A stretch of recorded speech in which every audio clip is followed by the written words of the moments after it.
chat had a good Christmas, Hanukkah, or whatever festivities you were celebrating. Do you know what? I like this new style that I do where I get the train home from the Scotland Yard, then come on and get to compose myself. So it's not the raging Daigle that you would have got at the yard. Call him from the yard, mate. You'll miss him. Mate, no, listen, I think if we lose to Wolves, we'll get the raging Daigle next time. We'll get a yard call if we lose to Wolves. I might be unavailable if we lose to Wolves. I might not be held. Where do we go from this? There's so much to break down, and so much to. You better start, Brian. You better start. Well, no, I mean I will start on one part. I will start on one part with a disclaimer for all people out there. You can critique Ange and still back him. Yeah. You still can question him and want him to stay. Yeah. You can still have a go at the players for not putting in a shift and still support them. Yeah. You can still listen. People will have their views on the ownership, as I do, and others feel the opposite way. I deal with it respectfully, calmly, coolly, and everyone's entitled to their opinion. When it comes to the manager, my God, if you say, do you know what, I think he got something wrong, it's like you've just slapped their mothers and you've literally just called them every name under the sun and declared war. Okay, all right, Brian. Enough of the fans. It's getting to the point now where this fan, I said it before after Bournemouth, this fan base are more concerned as a whole from wherever you stand, bitching and moaning and calling each other out and saying, you're right, you're wrong, this is good, this is bad, than actually focusing on what's going on the football pitch. And that's what the main thing is. No matter what everyone thinks about whatever situation and whatever kind of stick you want to beat the club with at the moment, we all want a successful Tottenham Hotspur. It's how we get there. And right now, what is happening on the pitch is totally and utterly unacceptable. Totally and utterly unacceptable. I was listening to at the Scotland Yard, our Canadian commentary, or wherever it was getting beamed from. It definitely weren't the same as you had. During the first half, one of the first things the commentators said was Nottingham Forest haven't won 4 back-to-back Premier League games since whatever year. And we're like, oh shit, why'd you say it? It's like, you've got them cursed. You know what's coming. And you just look at what is happening on that pitch, and it's just not good enough. They also said another thing, that for us to lose 9 Premier League games last season took us to April. In April, we had 9 Premier League defeats. We haven't even exited the calendar year.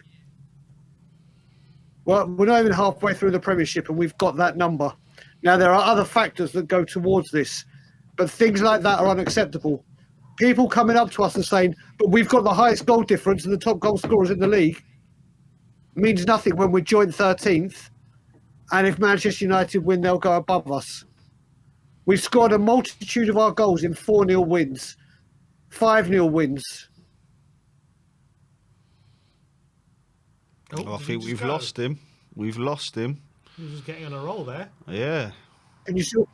I'm here. Can you hear me? Yeah, go on. You're back. You're back. Yeah, go back. on. You said 4-0 wins, 5-0 wins. Yeah, we're getting these wins. We're scoring clusters of goals. The goal difference is a wonderful thing. It's brilliant to be shown that we're scoring these amount of goals. But when it matters in games like this, where we need to pick up 1, 2 to get the 3 points, we're simply not doing it. We're simply not doing it. And today, the players, the players, listen, Nottingham Forest and Sim, obviously you and I did the build-up, and we both said 2-2. Yeah. And we were talking about how Forest were what you got to admire about Nottingham Forest. When we've got these wins, these big wins, it's been when football teams have let us play football, because they play football. They play an attacking brand of football, and when it goes football for football, we can overpower them and beat anyone on our day. I don't know what's happening with my fucking Wi-Fi.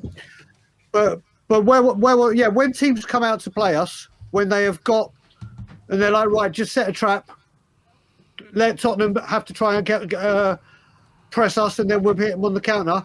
We are absolutely clueless. Well, we saw it last season as well, Daigle, with West Ham, Villa. We've seen it before when teams just want to counter us. They'll say, "Yeah, have 70% possession. We'll score when we have the ball." Yeah, and first of all, I'm going to say well done to Nottingham Forest. I don't know if anyone's come on and actually said that. No, they had a game great plan. Performance. Yep. They had a game plan. They stuck to it. Might not have been the prettiest of football, but as I've said loads of times on this channel about Morgan Gibbs-White, for that assist, whether he just ran through us like a hot knife through butter, and then played a beautiful through ball in. There was not one midfielder on the pitch today that I thought could do that or replicate that. They always seem to have a man spare. We struggle to find a pass or find movement and running. It was just a shambolic, or I don't want to say shambolic, let me take that back. It was just, we are bereft of ideas. We just don't know what to do. And again, a team came to fight. A team came to battle. And as I've said before, when the going gets tough, the weak go hiding. Who went hiding And we've done it again. Mate, do you know what? I heard you speaking. I think Johnson was our best forward, but that's not saying much. And I'm a fan of Johnson, as you know. Midfield was a problem.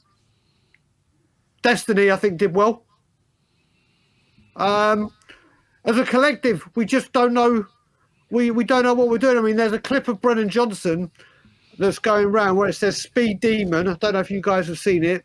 No. And it shows a ball being played where it's 1-on-1 with a defender, just going out of play, like near the corner flag, like from the. He's jogging. He's jogging. He's literally. He's not trying to use his burst of pace to get the ball. He's literally. And I heard you, Sim. You were saying he looked the freshest because he's had a rest. And you look at it again, Sim and Amir and everyone watching. We were talking about injuries, and there is no doubt injuries have affected us. But apart from Gray, Dragusin, Foster, and Spence, who is a right back, every single one of those players are first-team regulars.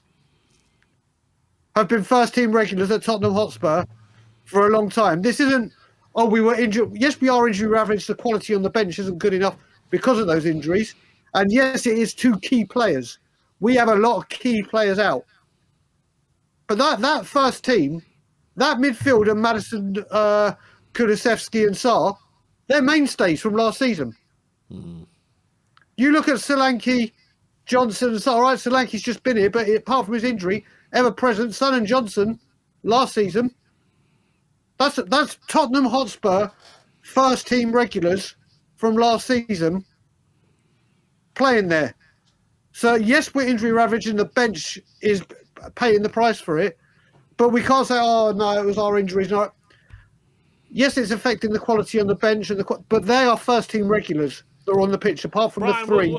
Would it be fair to say this season more than ever, though, if you have a small drop-off, it's having a bigger effect than maybe last season or other seasons where you can get away with it, with this season where there are so many good teams now, where even the slightest drop-off and you're losing a lot more games than maybe you would have in previous seasons? Correct, but we should have been prepared for this. I mean, obviously you can't prepare for the injuries, but then you go back to the summer window. And again, forget the players we brought in. Once again, we were left short, as we always are. Listen, the day we signed Archie Gray, I came on your channel, Sim, and spoke to you, and Ben said I was absolutely delighted with this signature. I think he's going to be a quality player for Tottenham Hotspur. But we're pinning our hopes now on an 18-year-old midfielder at centre-back, or an 18-year-old midfielder that could play right-back, and predominantly did for me. And a 19-year-old Korean winger who hasn't played in any big leagues. Yeah, I mean, you look at it as well. I mean, you look at these. What I don't understand as well is Ange at the end. What has Will Lancashire got to do to get on that pitch if we need goals? It's true. If we need goals, even to put two up top with Solanke, I'm not saying take Solanke off, but when you need goals and you've got a striker sitting on the bench that, and I won't say, if people say, oh, he's too young, he hasn't got the experience, at Galatasaray away. And he scored. And one of the most hostile, toxic environments for a professional that's been in the game for years. That is a very, very intimidating place to go. But when we need a goal, you can't bring him on. I mean, Sim, Amir, everyone in the chat, 1-0 down, and he's bringing Porro on. Do you have more faith in Timo Werner coming on and grabbing us a goal, or putting Will Lancashire up there with Solanke and saying, right, there's 2 strikers up there, we need a goal, let's go for it? That's what I would have wanted to see, Dago. I was saying that to Sim. I would have liked to see 2 up top and just whip some balls in, create some havoc, knockdowns, rebounds, keeper saved it, bounce back out to Solanke. Every time we've gone 4-4-2, it's gone horribly wrong, though. When's the last we time? done that with Ange. We did that with Conte. We've done that with Conte, didn't we? Done that with Ange. With Ange, we've done it the last few times. I'm trying to remember what game was the Bournemouth game, especially. We went 4-4-2 for the last 20 minutes, and it was horrible. The Ipswich game, same thing. Went 4-4-2 for the last 20 minutes, and it just went horribly wrong. And yeah, but again, that wasn't without Lancashire up front and having 2 strikers, was it? Not saying Lancashire. We would put Son up front. We would put Son next to Solanke, usually. Yeah, and listen, so Sonny's playing on the left flank. Or Richarlison. If and when he's fit. Yeah. Against last time he got Palace as well. Palace, we went 4-4-2 and it was horrible. Yeah, we were blunt. Again, we didn't have 2 strikers on the bench, did you? Going 4-4-2. We had Solanke and Richarlison. Is that the game Richarlison got injured playing football? No, it's not, but I think the next one. That was Ipswich. It was Ipswich. It was Ipswich who did that, yeah. Oh, no. It was one game anyway. He got Villa. That's right, Villa. But it's not pre-reading. We were like, listen, a few weeks ago, or a month and a half ago, everyone was taking the piss at how bad West Ham were and how far we're apart. Oh my God, they're so bad. We're level on points with them. We're level on points with them. It makes tough reading, Dago. It makes some really tough reading, that table at the moment. No doubt about it. It's shocking. I mean, I don't even know where we go. It's, you look at it in January,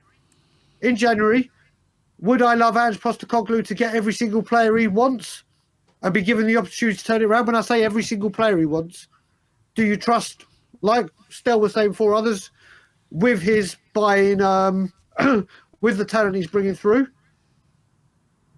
Do we just go down the loan market? And all these people as well talking about if we sack Ange, forget about, you got to remember, we sack Ange and you try and sell Tottenham Hotspur. Normally you're selling a Tottenham Hotspur that's challenging for the Champions League. This is a Tottenham Hotspur that is in the bottom half of the table, injury ravaged, and could be an issue. I just don't see this. Listen, Sib, I'm going to go back to the start now when I started about the fans. In the video you and me did about the comments next to each other, Brian can't be a Spurs fan because he supports Ange, so he can't be a Spurs fan. And the one below it, oh my God, Brian's one of the Ange outlaw. What the fuck's Brian talking about? Why is he one? This fan base welcome to the internet, Brian. Welcome to the internet. I know it, but they don't even listen. This plays into Levy's hands, all this situation. It plays straight into his hands. Listen, Troller's got a troll, and I know that's why they got to do it. But it comes to the point where, if you look at it right now, people are talking Xavi and all the... He's going to come to Tottenham Hotspur if we got rid of Ange. Xavi, Barcelona, yeah, cool. Absolutely. Yeah, he's going to come to... Who in their right mind is going to want to come to this club? Who in their right mind would do so? As I keep saying, you're meant to strengthen at a time of strength. We are a wounded animal. The players look so low on confidence, look low on fitness. The formation and the system's not working. Ange can't find the solutions. Ange, as much as I love him, when people say he doesn't change, he needs to. Nottingham Forest, when they're 1-0 up, to make sure they won that game or kept at least got a hold of that game, near the end they went to a back 5. Mm-hmm. Ange has done that. Ange has done that last season. He went to a back 5 a few times. But Simeon, this is the thing. We've got to forget what he's done in the past. It's in the future now, in the present and the future, because whatever he's doing right now, it's not working. And And if it carries on not I can't remember working, the last time we tried to hang on to the lead. We're always chasing it. Exactly, that's what I'm saying. But we're always when we have been in the lead Chelsea, when we have been in the lead Chelsea, we all know what happened. Yeah, but it wasn't going to back five in the first half. Whether we gave away 2 stupid penalties, which are obviously not Ange's fault at all, that's the players. Then Liverpool, we did what we did. But when these defeats are coming the same way, it's like we don't change, we don't change, we don't change, we don't change. Neither are the results. The results aren't changing. The system's not changing. I'm not saying all of a sudden he makes a couple of tweaks and all of a sudden we're unstoppable. That's not what I'm saying. But if you keep doing the same thing and you're getting the same results, surely you think, you know what, this ain't working. The personnel I've got, whether they're injured or they're not capable of doing it, I need to adapt. Now, I understand how to play his way. I love his philosophy. I love it. But you can't, like I said, these big wins where it looks so good, your Manchester City, your Aston Villa, because they will play football. I would still say, if we had our fully fit team out, we'll give them a good go. But when these teams come to fight, or it's like, right, we know how to stop Tottenham, they show that they do know how to stop Tottenham. That's the issue. I mean, Liverpool are all round. They're a phenomenal team. Like I said, they're the greatest in the country right now, bar none. Easy. But they can mix it up. They can change it up. They can adapt. They've got players that you look at that team that have got leadership throughout it. I mean, real leadership. They lost 1-0 to Forest. They did. They did. But look at the rest. I mean, look at the rest of it, Sid. But they've got leaders on that pitch. They also inherited though an incredible, team from the rebuild was done before the rebuild was done. Yeah, the rebuild was done. But like I said, I mean, I don't know if you watched any of when me and Sid were doing the preview, and I said this comment that that's used in North America, which is either you're rebuilding or reloading. Yeah. Liverpool are always reloading. It's true. The rebuild is the one odd player here, the one odd player there, but they're stacked. We are constantly in a state of rebuilding. I think the last time, but that doesn't come down to Ange, right? That can't be put on Ange. You can't do it with 14 different managers. We're always reloading. Exactly. But what I will say, if you look at it, I said to Simeon, I can't remember the last time we reloaded and got a player. We lost a player of significant quality and replaced him. I would kind of put Vicario there because we got it right with the goalkeeper first time, which we've seen with Manchester United when they've tried to replace Schmeichel and Van der Sar has taken time. Or Arsenal with Seaman, Lehman, whatever. I would say, when we spent 60 million, I know it hasn't worked out, but we spent 60 million on Richarlison. That was supposed to be us reloading, but it hasn't worked out like that. Yeah, we still spent the money. We still spent the money, didn't we? We spent 60 million on a striker. We had Kane and Son. If you want to label Kane, Richarlison reloading rather than rebuilding, because I am convinced he was bought knowing Kane was leaving the next season. Yeah. And it was like, you're going in. And then we needed, and it was like, okay, we'll get a striker in now. But remember, that's available at a decent price, rather than going for the big ones at the time, like a very big striker that would have come in. Then that's how you see it. That's how you can see it, Simeon. For me, that's not reloading. That's not reloading. That's rebuilding, because it's like, right, we've got a new striker who's going to lead the line. Again, Solanke. The idea of it was to strengthen a position of strength, which was a striker. We had Kane, we had Son, and we some Richarlison on top of that. I'm not saying it's worked out. I'm saying the intent. No, I know you are. I know you are. But it's just you look. You say that, then I'll say Salah, Mane, Firmino, Gakpo, Jota, Diaz. Yeah. And all those. Yeah, it's different. There's different levels. They're came fishing in different waters. They're fishing in completely different waters to us. We could have had Mane. And Diaz. Yep. And Diaz. Yep. Yeah, we picked Decky over Diaz, though. Well, we pick Odebear and Werners over these players as well. It's not exactly. Good enough. Listen, Odebear, I went nuts when we signed him because I thought we needed a real established winger. He could turn out to be great. But it's he could. It's a question mark. He's had one season in the exactly, Amir. He's had one season in the Championship, Premier League. Sorry, they got relegated. That's not solely down to Odegaard. He's come in. Would you have said at the beginning of the season, before that deal was even come, do you know who will make this team will improve this front line no end? Go get Wilson Odegaard from Burnley. No, I don't think a single Spurs fan would have turned around and gone, that's the wing we need. That's why they're paid the big bucks, aren't they? Because the scouting team anyway, to get those underrated value targets. They've been getting them wrong. They've been getting them wrong for 20 years, Sim. If you get those underrated players, you've got to bring in someone that's there ready. Agreed, which is why Werner was the one I should be angry with, not Odegaard, I think. Mate, listen. Like I said to you, I'll always admit when I'm wrong, and I did go absolutely nuts when we signed Odegaard because I really wanted that. When you bought Solanke, that's because we'd already signed Werner. I think like you said, that's signing of Werner. I think. Of course, but the thing is, when you get Dominic Solanke in, and one of the key stats that I loved about him was he scored the most headed Premier League goals in the Premier League last season. Yet we don't have a single person that can cross a football to him. It's like, well done. Well done. It's like buying someone that's only got a left foot, a right foot shoe. I feel like we've been doing that for 20 years, Daigle, honestly. Brian, we have to move on because we've got other guests. Of course, guys, of course. Appreciate your time as always, mate. Always good to speak to you, my friend. Always.